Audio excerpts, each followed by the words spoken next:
Hello there, parts. I just wanted to help you understand the Rage if you're building yours. What I'm going to show here is the basics of the hull and a solid but basic vanilla build that you can use and it's going to work.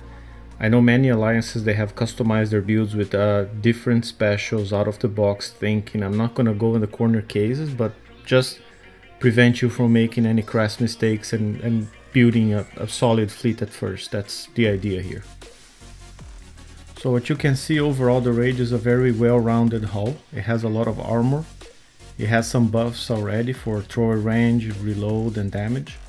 It also has most deflections. I mean, the only thing it doesn't have up here is concussive deflection and radioactive deflection. And radioactive you can get through armor, which is where I'm going to start.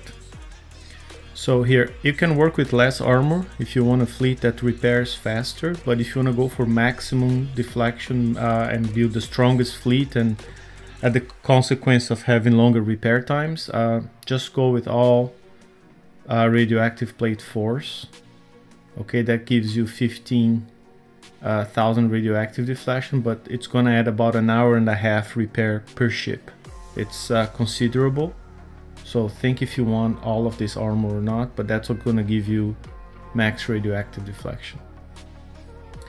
One thing to look at, the ship starts with 20,000 penetrative deflection, which is not enough to counter hyenas and the likes. When it goes berserk, it actually gains another 60,000, so it goes to 80,000, and that's usually enough to resist most hyena fire. So when it's berserking, like flashing, that's the right time for you to charge at enemies. Okay, so there's some special abilities as well. You're gonna notice there's no stuns, low resistance, so that's something we'll consider on the specials. There's a little bit of a supercharge, and down here you have based on the aura, right, duplicate of 5, so it actually stacks. The more ships you have, you get a lot more ballistic deflection, so 12,000 per ship in the fleet. So times 5, you can get actually extra 60,000 ballistic deflection. You get a little bit of concussive deflection if you stack 5 ships. Then you're gonna get 7,500. You get more corrosive, a lot more. Okay, and then you gain some splash reduction bonuses and radioactive damage bonuses as well by stacking more ships. Okay. The supercharge is not part of the aura, just to be clear, you only get it once. So let's look at the basic specials. I mean, of course, we will need speed. So let's start with speed system 5. You're also gonna need, as I said, some stuns, low resistance. So I'm gonna go with agility system 3. If you have agility 4, go for it. It's the limited version of the component. And of course, there are 2 specials for throwers you want to put in your ship.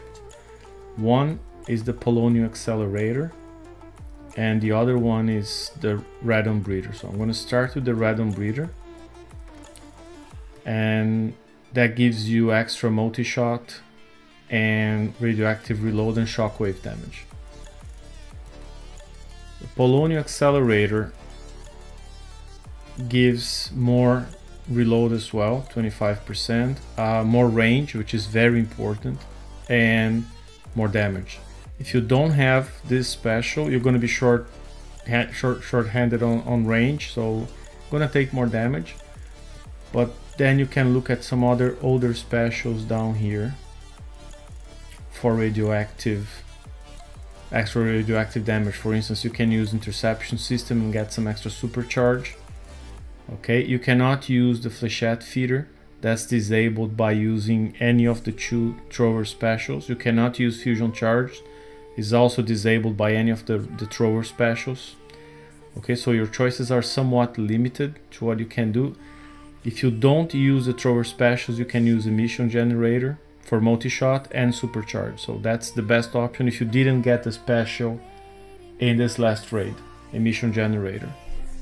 Okay. And then fusion charger or flechette feeder. I mean, if you don't have any of the thrower specials, assuming you do, you just pick them both. That's the right combo right there. Next up, you get something for turret defense. Recommended is Siege Battery 3. Okay, if you're pressed for weight, you can look into Garrison Battery. That's another choice. So I tested 2 combos. I tested Siege Battery 3 and then high velocity rounds for the extra building damage. Let me find it here. So high velocity rounds, 80% building damage. You can try siege targeting for more building damage but no projectile speed bonus.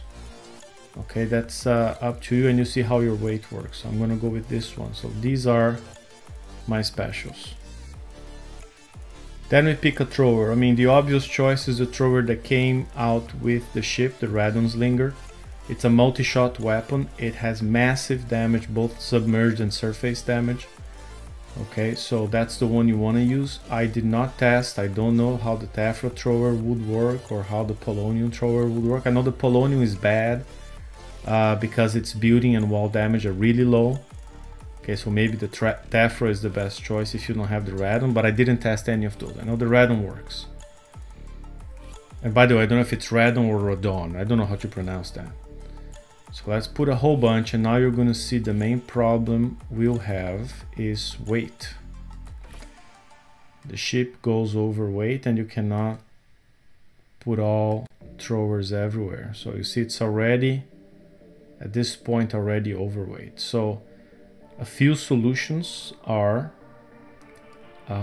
you can reduce one of the armors to radioactive 3, okay, or remove some armor, or you can go with Garrison Battery and give up on 10% building damage. Here, Garrison Battery. So you get the same turret defense, but you give up on 10% building damage, and it's lighter, so now it fits. Okay, so with that setup, you have some room. It does not fit another thrower, so what people have been doing just to gain a little bit of weight is either you can put a countermeasure, or you can put some filler in there to get a speed bonus or something like a Siege Cannon S, or just leave it blank. I mean, it's entirely up to you. Okay, so here, that's one setup. It works. You're gonna see a couple battles after this tutorial here. You can build this very same setup for the flagship, except the normal hull gets built in 9 days, 17 hours from scratch, and the flagship takes about twice as long, as you can see here. So there's no weight difference. The same specials fit the same weight, but it goes from 9 days to 17, almost 18 days. And I have the R&D bonuses and I have the officer bonus, so if you don't have any of those, it's probably going to be like 20 days. Okay, so here, I mean, there are better builds out there, but this one here works. Okay, and I hope you have fun hitting some bases with the Rage.